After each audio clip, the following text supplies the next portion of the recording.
Oh, and shout out to our winner. We got our winner, man. We had William, man. Who was our winner?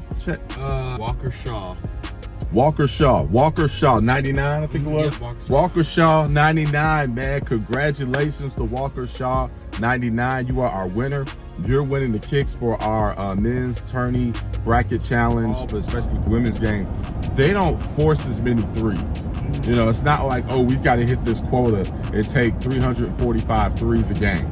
You know what I mean? It's like, oh, I got to hit my quota, and you're shooting step back, fadeaway threes, falling out of bounds that you know you're not going to make. This is former Chicago Bear Desmond Clark. And y'all hear me on many podcasts, but when y'all hear me on Pick'em Pros, y'all know it's all about family. This ain't just business.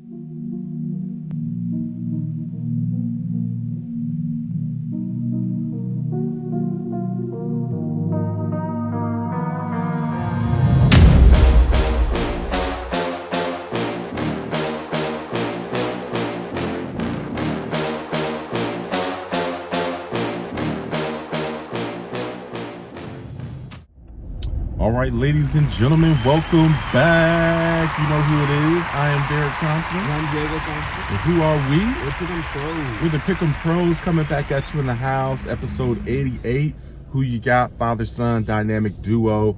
We talk about March Madness, NBA, NFL, all that good stuff. Right now, it's all about March Madness, man. It is over. We've got our champions, man. Mm-hmm. Yep, UConn, just like I predicted. So, yeah. You did predict that. You did predict that. Did you predict South Carolina also? Yes, I did. I didn't make a bracket, but I said on the show that they were going to win. So I have video evidence. All right. You have video evidence? Yes. Okay. We'll have to go back and check. We'll have to go back and check the video evidence of that. But hey, today we're recapping March Madness. We have our champions. We're on the road here. So we've been recording live, man. Ever since the NFL playoffs, we've been recording live. But this one, we're pre-recording this, kind of the old school format, man. So we can't take live comments here. But anyhow, hey, let's get into it. Let's start with the women, South Carolina, Iowa. Man, it's just a great season for the women's college basketball. Great Final Four, great championship. Talk to us and break down that championship, man. It was a really good game. It was like Iowa kind of jumped on for a little bit. Like they had the lead to start off the game, but they were just kind of playing out of their style. They were playing more fast than they usually do, and South Carolina was hanging in there. But then once Iowa was getting tired, South Carolina really made a run, and they started playing better. So, and then they ended up getting the win. So, yep, that's what happened. Yeah, man. They definitely started off too fast. You know, against UConn, they were much more poised. UConn tried to jump Iowa, but you know, UConn kind of wore themselves out. This game, it was the opposite. Caitlin Clark started off hot, but she hit about 20 in that first quarter. Yeah. Started off hot, but they were going at a much too fast of a pace, and especially by them not subbing at all. I don't think they scored any points off the bench. I think they were actually at zero. And that's just that's the issue I have with a lot of coaches. You know, when you have star-studded players, you still need to get them a rest. You still need to, if you can coach, you've got to be able to coach your bench players where they can come in and at least slow the game down and buy your star players a few minutes. But you can't have your stars playing all game long. Especially at that type of pace, they're not going to have anything left.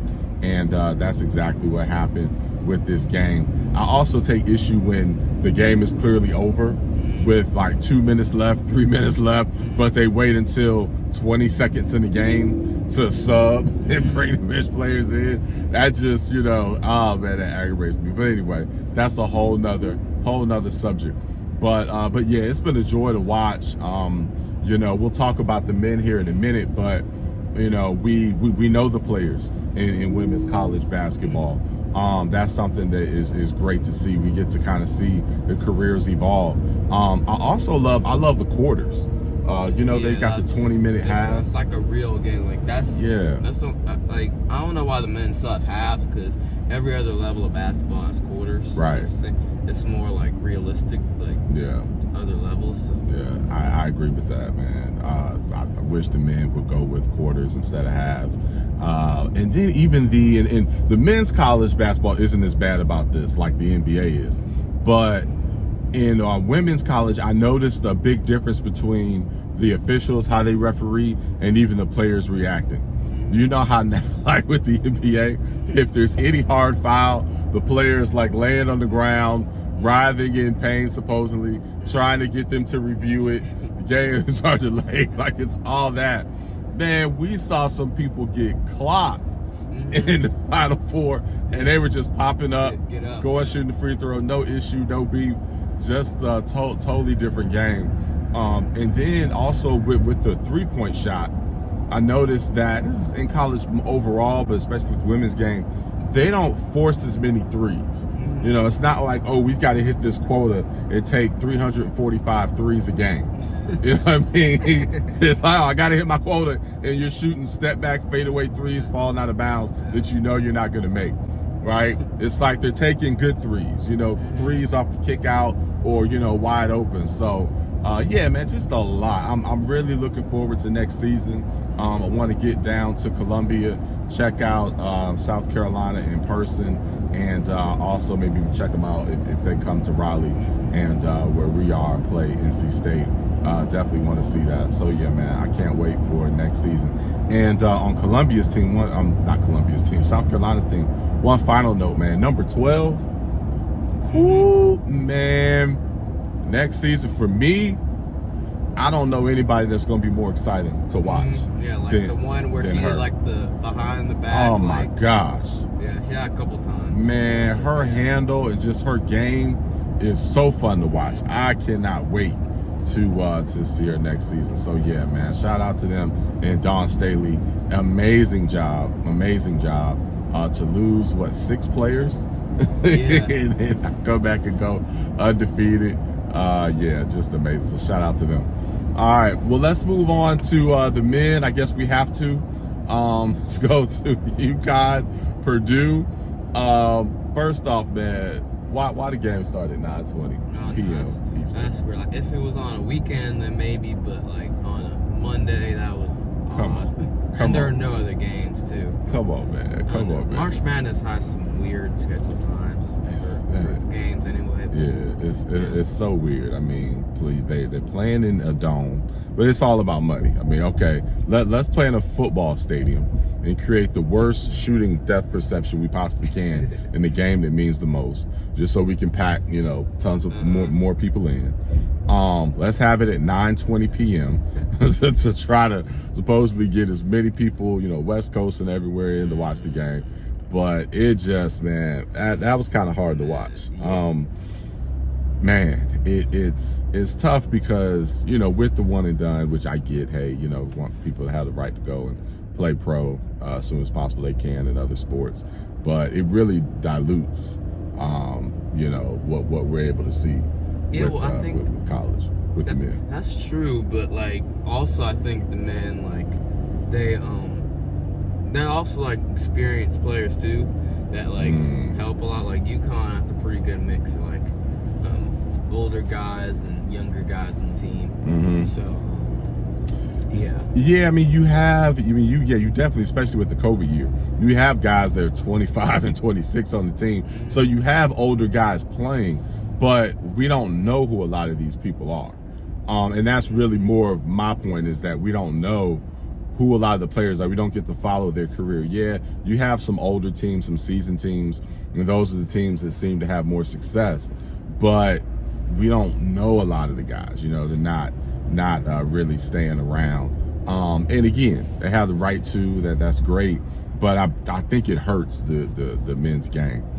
It's not as fun to watch. I think that's part of the surge of popularity with the women's game. They've got to stay, you know, all 4 years. So it's just a totally different dynamic. That's why we know the Caitlin Clarks. We know, you know, the different players in the league, you know, with UConn and USC and Notre Dame and all the teams and players that they have. We get to follow them throughout their career. All right, well, we got a short show today. Again, just wanted to have a quick recap on the final games here for the men and the women.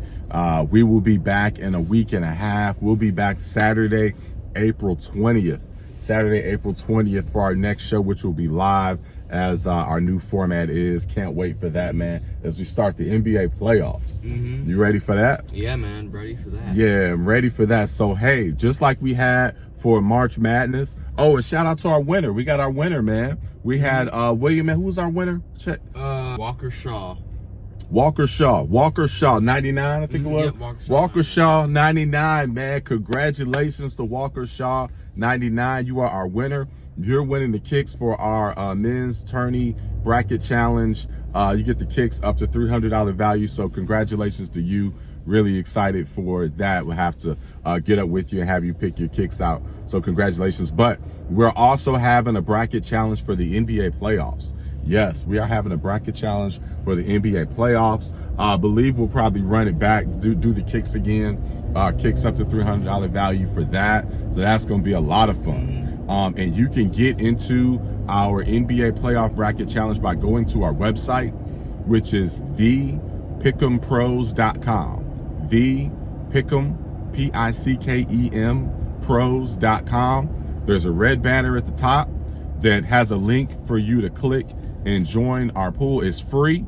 It's a free bracket challenge, but again, the winner will get a pair of kicks up to $300 value. So you just pick all the matchups. It does not include play-in.